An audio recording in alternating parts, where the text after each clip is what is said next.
Hello बच्चों, कैसे आप सभी। तो बच्चों आज केमिकल काइनेटिक्स में हम rate of a reaction and factors affecting the rate of a reaction, what are its unit, ये हम सारी बातें आज डिस्कस करेंगे। तो let's start.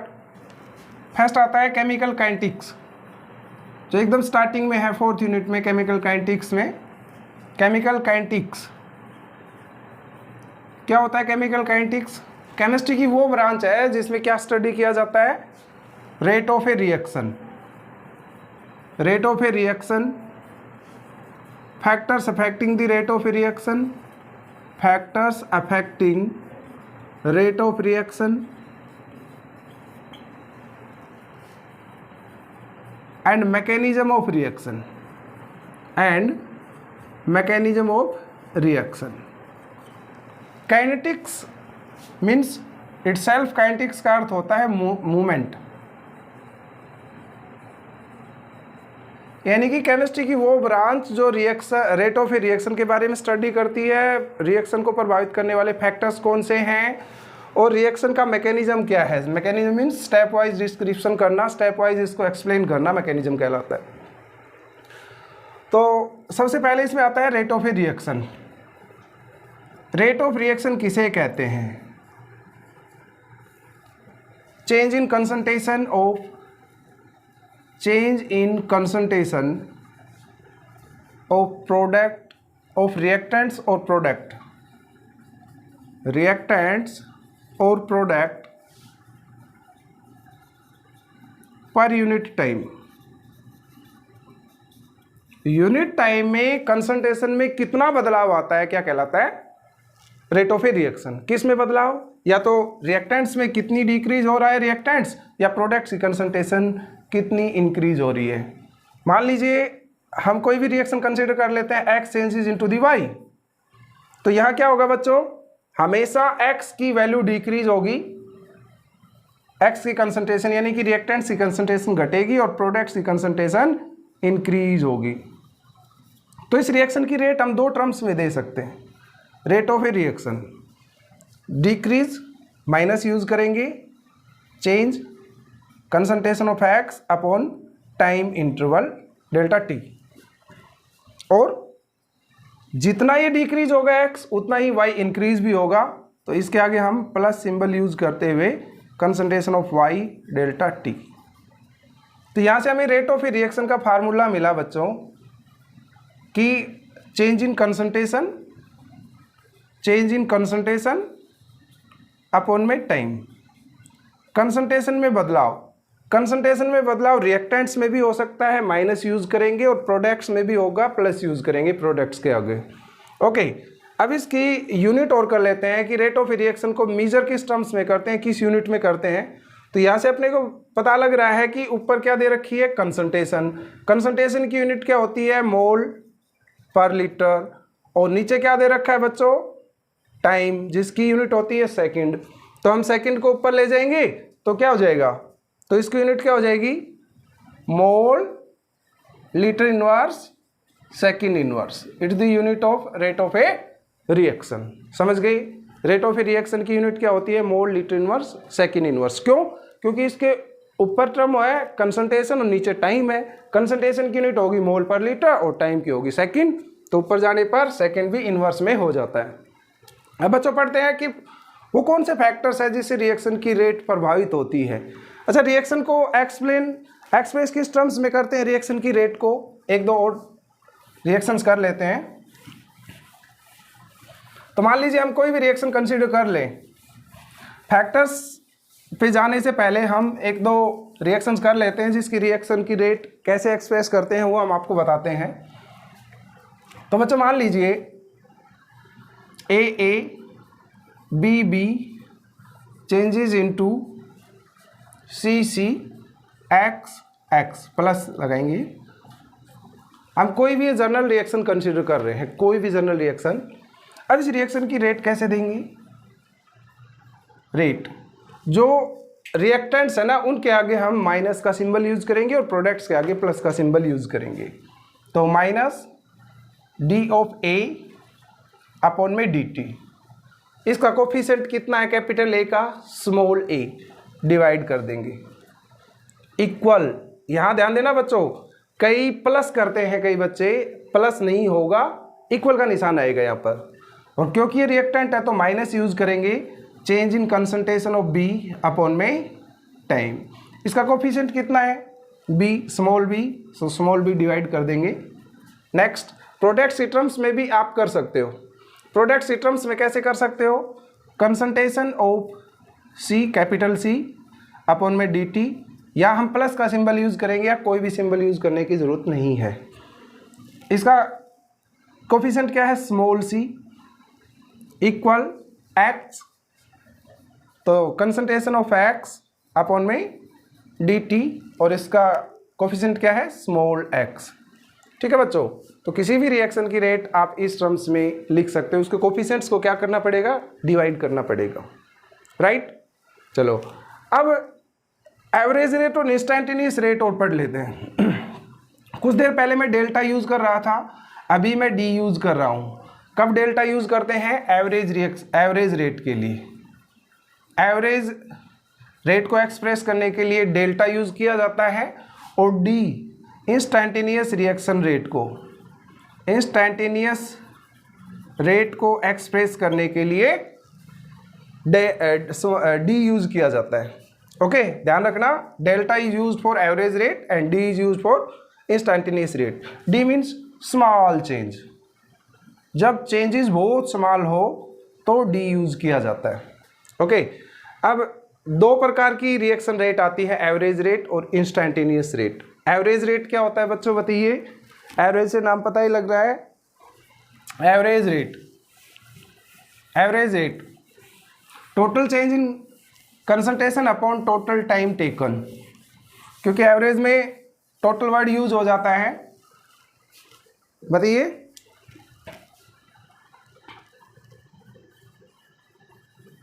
Average rate, it is the ratio of total change in concentration, total change in concentration to total time taken. तो मान लीजिए यही A changes into the P, और रिएक्शन की रेट क्या होगी, minus delta A upon delta T. Instantaneous rate, instantaneous rate change in concentration, change in concentration of reactants or product at particular instant of time, particular instant of time is called instantaneous rate। इस concept को समझने के लिए एक बहुत simple सा example मैं आपको बताता हूँ कि मान लीजिए आप एक बस में ट्रैवल कर रहे हो, उस बस में लिखा है कि average rate 70 kilometre per hour, average speed, बस की स्पीड है average 70 kilometre per hour. Okay, इसका मतलब ये हुआ कि ये बस 1 घंटे में 70 किलोमीटर कवर कर लेगी। इसका मतलब बिल्कुल भी ये नहीं है कि ये परमानेंटली 70 की स्पीड पर चलने वाली है, आवर स्टार्ट होगा और लास्ट तक नहीं, ये अपनी स्पीड बढ़ा भी सकता है, ओपन स्पेस मिलने पर इसकी स्पीड 80 भी हो सकती है, 90 भी जा सकती है, क्राउडेड स्पेस होगा तो इसको स्पीड घटानी भी पड़ सकती है, लेकिन आपको 1 घंटे के टाइम पीरियड में ये 70 किलोमीटर कवर कर देगा। तो अपने को क्या मिला, टोटल डिस्टेंस अपॉन में टोटल टाइम। तो सेम ऐसे ही एवरेज रेट में क्या होगा बच्चों, अपने को टोटल कंसंट्रेशन में बदलाव देखना है और अपॉन में टाइम कितना हुआ। जैसे कि मान लीजिए आपने एक रिएक्टेंट्स को मिक्स करके छोड़ दिया रिएक्शन होने के लिए, आप 5 या 7 मिनट के बाद उसको देख रहे हो, तो कंसंट्रेशन में टोटल बदलाव अपॉन में टोटल टाइम कितना है वो। बट इंस्टेंटेनियस क्या होता है, इसी कंसेप्ट पे चलते हैं बस वाले पे, कि मान लीजिए आप उस बस में ट्रैवल कर रहे हो, आपको लग रहा है कि ये बस तो बड़ी स्लो चल रही है, मैं तो लेट हो जाऊंगा, तो आप स्पीडोमीटर में जा कर के देखते हो, उस टाइम बस की जो स्पीड थी that was 60 kilometre per hour. मान लीजिए आप ट्रैवल स्टार्ट होने के 10 मिनट बाद 10वें मिनट पर देख रहे हो क्योंकि बस तो बड़ी स्लो चल रही है, पता नहीं ये टाइम पे पहुंचाएगी कि नहीं। तो 60 किलोमीटर पर आवर उसकी स्पीड थी। तो पर्टिकुलर टाइम आपने देखा 10वें मिनट आपने देखा, वो स्पीड कितनी थी उसकी 60। ओके, ये चेंज होती रहती है, ये 60 से 70 भी जाएगी, 70 80 भी चली जाती है, 90 भी चली जाती है, 100 भी, क्राउड स्पेस आ गया तो 50 भी आ जाएगी, 40 भी आ जाएगी। तो आपने पर्टिकुलर इंस्टेंट ऑफ टाइम देखा ना कि कितनी स्पीड है। ऐसे ही बच्चों रिएक्शंस में भी देखा जाता है कि किसी भी रिएक्शन को कंटिन्यूसली ऑब्जर्व करते रहते हैं कि एक रिएक्शन स्टार्ट हुई, 2 सेकंड बाद 3 सेकंड बाद उसकी कंसंट्रेशन में कितना बदलाव आया, दैट्स कॉल्ड इंस्टेंटेनियस रेट। तो सिंपल सी दो बात हुई है हमारी, एवरेज रेट किसी total change in concentration, total change in concentration upon total time taken, total time taken. जबकि बच्चों इसमें क्या रहेगा, इसमें चेंज इन कंसंट्रेशन अपॉन में टाइम, टाइम तो लेना ही है लेकिन टोटल नहीं, at a particular instant of time आप ऑब्जर्व कर रहे हो। तो इसमें क्या लग जाएगा बताओ, इंस्टेंटेनियस रेट में कैसे लिखोगे, इंस्टेंटेनियस रेट में क्योंकि चेंज वेरी स्मॉल होगा, कंसंट्रेशन में बदलाव बहुत कम आएगा पर्टिकुलर इंस्टेंट ऑफ टाइम में, तो इसी की यदि आप इंस्टेंटेनियस रेट लिखोगे, R for rate, INST instantaneous, तो इसमें क्या हो जाएगा बच्चों, डी यूज करेंगे। मैं पहले ही बता चुका हूँ डी कब यूज करना है और डेल्टा कब यूज करना है। लार्ज चेंजेस के लिए डेल्टा और स्मॉल चेंजेस के लिए डी यूज करेंगे। ओके, नेक्स्ट करते हैं बच्चों कि what are the factors affecting the rate of a reaction. एक रिएक्शन की रेट को प्रभावित करने वाले कौन कौन से फैक्टर्स हैं।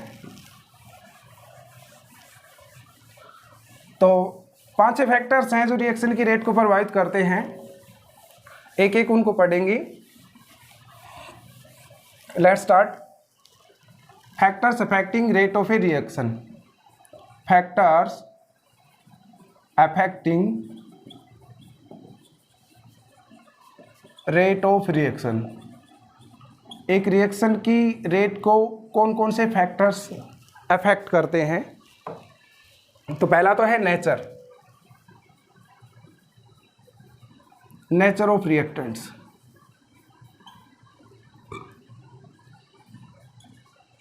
नेचर ऑफ रिएक्टेंट्स का मतलब है कि आप रिएक्शंस किसके बीच में करवा रहे हो। मान लीजिए आपने एसिड बेस की रिएक्शन करवाई, रिएक्शन बहुत फास्ट होने वाली है। कई ऐसे रिएक्टेंट्स हैं जिनकी रिएक्शन बहुत स्लो होती है। ओके, जैसे कि मान लीजिए C+O2 चेंजेस इनटू 2CO2, ऐसे ही 2NO+O2 2NO2 देखने में एकदम बराबर लग रहे हैं, एकदम सिमिलर से लग रहे हैं, लेकिन इनकी रिएक्शन में डिफरेंस होता है। ये डिफरेंट रिएक्शंस डिफरेंट रेट पर ये रिएक्शंस प्रोसीड्स होती है। क्यों प्रोसीड होती है? क्योंकि डिफरेंट एनर्जी की रिक्वायरमेंट है। बॉन्ड्स को तोड़ने के लिए डिफरेंट एनर्जी हमें चाहिए, और जब एनर्जी की नीड अलग है तो रिएक्शन की रेट भी अलग होगी। यानी कि आपसे एक सिंपल सा क्वेश्चन पूछ लिया जाए कि जी रिएक्शन की रेट में क्यों चेंजेस आते हैं, तो आपका आंसर रहेगा कि जी डिफरेंट रिएक्टेंट्स को तोड़ने के लिए और बॉन्ड बनने के लिए एनर्जी की नीड जो है, रिक्वायरमेंट जो है वो अलग अलग होती है। रिक्वायरमेंट अलग है तो होने वाली रिएक्शन की रेट भी अलग होगी। ओके, तो एक फैक्टर आपको याद रखना है कि नेचर ऑफ रिएक्टेंट्स, किसी रिएक्टेंट्स आप किस तरह के ले रहे हो। आप आयनिक रिएक्शंस करवा रहे हो, बड़ी फास्ट होने वाली है, कई रिएक्शन स्लो होती हैं, कई मॉडरेट रेट पर होती हैं। दूसरा बच्चों क्या है? दूसरा है concentration. Concentration, rate of a reaction is directly proportional to the concentration. Rate of reaction is directly proportional to the concentration of reactants. Reactants की कंसंट्रेशन के डायरेक्टली प्रोपोर्शनल। इट मीन्स यदि कंसंट्रेशन ज़्यादा है तो रिएक्शन फास्ट होगी, concentration कम होगी तो रिएक्शन स्लो हो जाएगी और अल्टीमेटली रिएक्शन रुक जाती है। किसी भी रिएक्शन में यही तो होता है। मान लीजिए X चेंजेस इनटू दी Y, आप शुरुआत में कितनी भी ले लीजिए 100 200 कितना भी, उसके बाद तो रिएक्शन कंसंट्रेशन घटनी ही होती है। ये कितना था? टाइम 0 था, तो ये 0 क्योंकि ये बना ही नहीं था। बाद में इसमें डिक्रीज होना स्टार्ट हो गया, 150 हो गए, 50 हो गया, तो लगातार इसकी कंसंट्रेशन घटती चली जाएगी और रिएक्शन की रेट भी स्लो हो जाएगी, क्योंकि शुरुआत में कंसंट्रेशन ज़्यादा थी, रिएक्शन फास्ट हो रही थी, बाद में कंसंट्रेशन कम हुई, रिएक्शन स्लो होगी, और जब कंसंट्रेशन बहुत कम हो जाएगी रिएक्शन रुक जाएगी, स्टॉप हो जाएगी। तो नेक्स्ट क्या है कि rate is directly proportional to the concentration of reactants. Third factor बच्चों है टेम्परेचर। टेम्परेचर, जैसे हम टेम्परेचर इंक्रीज करेंगे रिएक्शन की रेट भी इंक्रीज हो जाएगी, रिएक्शन फास्टर होने लग जाती हैं। और ये पाया गया कि प्रत्येक 10 डिग्री राइज पर रिएक्शन रेट जो है ऑलमोस्ट डबल हो जाती है। यानी कि आप 10 से 20 करोगे रिएक्शन की रेट दुगनी हो जाएगी, आप 20 से 40 करोगे रिएक्शन की रेट दुगनी हो जाएगी। ओके, 20 से 40 नहीं, 20 से 30 करेंगे 10 डिग्री राइज पर रिएक्शन की रेट जो है वो डबल हो जाती है। तो टेम्परेचर इंक्रीज करेंगे रिएक्शन की रेट भी इंक्रीज हो जाएगी। फोर्थ फैक्टर बच्चों क्या है इसका? फोर्थ फैक्टर है कैटालिस्ट। कैटालिस्ट, कैटालिस्ट क्या होते हैं? ये तो बहुत सिंपल सी डेफिनेशन है। ऐसे सब्सटेंस होते हैं जो रिएक्शन की रेट को चेंज कर देते हैं, इंक्रीज कर देते हैं। हालांकि कुछ नेगेटिव कैटालिस्ट भी होते हैं जिनको इनहिबिटर्स कहते हैं, बट कैटालिस्ट का ऑलमोस्ट यूज रिएक्शन की रेट को इंक्रीज करने के लिए किया जाता है। तो कैटालिस्ट क्या होते हैं जो रिएक्शन की रेट को इंक्रीज कर दें लेकिन खुद कंज्यूम नहीं होते, रिएक्शन में खुद कंज्यूम नहीं करेंगे, कंज्यूम नहीं होते हैं, उसको कहते हैं कैटालिस्ट। तो इनका तो काम ही रिएक्शन की रेट को इंक्रीज करना होता है। नेक्स्ट क्या है बच्चों? Presence of sunlight. Presence of sunlight, कि कई ऐसी रिएक्शंस होती हैं जो सनलाइट की प्रेजेंस में ही होती हैं। इन रिएक्शंस को क्या कहते हैं? Photochemical reaction. The reactions that take place only in the presence of sunlight are called photochemical reactions. Photo means sunlight. जहाँ पर भी केमिस्ट्री में अपने को फोटो दिखाई देना, फोटो, उसका अर्थ होगा सनलाइट की बात कर रहा है। ओके, तो जो फोटोकेमिकल रिएक्शंस है वो किसकी प्रेजेंस में होगी? सनलाइट की प्रेजेंस में। कोई रिएक्शन, कोई उदाहरण आप बता सकते हो? जैसे कि एक सिंपल सा उदाहरण आपने पढ़ा होगा खूब, H2 + Cl2 changes into 2HCl। इसके लिए नीड होती है सनलाइट की, HNO की। सनलाइट की प्रेजेंस में ही रिएक्शन होती है, क्योंकि सनलाइट अब्जॉर्ब करके इसके बॉन्ड्स ब्रेक होते हैं और रिएक्शन आगे प्रोसीड होती है। सनलाइट की प्रेजेंस में रिएक्शन नहीं हो पाती, तो इस रिएक्शन को, ऐसी टाइप की रिएक्शंस को क्या कहेंगे? Photochemical reactions. एक छठा फैक्टर बच्चों है surface area. Surface area, surface area of reactants, कि आप रिएक्शन किसकी करवा रहे हो, उनका सरफेस एरिया कितना है। जैसे कि आपसे पूछ लिया जाए कि भाई एक बड़ा लकड़ी का टुकड़ा है और इसी लकड़ी के टुकड़े को छोटे टर्म्स में, छोटे टुकड़ों में बांट दिया जाए, छोटे छोटे इसके टुकड़े कर दिए जाएं, तो बताओ आसानी से कौन सा जलेगा? है अभी भी वही लकड़ी का टुकड़ा, लेकिन आसानी से ये जलेगा, बिकॉज आपने इसको टुकड़ों में बांट करके, इसको पार्ट्स में डिवाइड करके इसका सरफेस एरिया क्या कर दिया? इंक्रीज कर दिया। और जैसे ही सरफेस एरिया इंक्रीज होगा रिएक्शन की रेट भी इंक्रीज हो जाएगी, बढ़ जाएगी। जैसे मान लीजिए कई बार आपके फर्श पर पानी का गिलास पड़ जाता है तो उसको सूखने में कई टाइम लगेगा, लेकिन आप जल्दी सुखाने के लिए क्या करते हो? उस पानी को फैला देते हो, जिससे वो जल्दी सूख जाता है, इवापोरेशन फास्ट हो जाता है। यानी कि आपने पढ़ा होगा ना, इवापोरेशन भी क्या होता है? सरफेस एरिया के साथ बढ़ जाता है। तो ऐसे ही रिएक्टेंट्स का जैसे ही सरफेस एरिया बढ़ाओगे तो रिएक्शन फास्ट हो जाएगी। जैसे मान लीजिए एक लोहे का टुकड़ा है इतना बड़ा, वो रिएक्शन स्लो करेगा, बजाय इसी लोहे का पाउडर आप ले लेंगे, पाउडरी फॉर्म में ये लोहा लेंगे, आयरन लेंगे, तो फास्ट रिएक्शन करेगा। बिकॉज क्या होता है बच्चों? क्योंकि जैसे ही आप उसको पाउडर फॉर्म में ले आते हो सरफेस एरिया उसका इंक्रीज हो जाता है। सरफेस एरिया इंक्रीज तो rate of reaction also increases. तो आई होप कि इस वीडियो में आपको सारी बातें समझ में आई होंगी। Thanks a lot.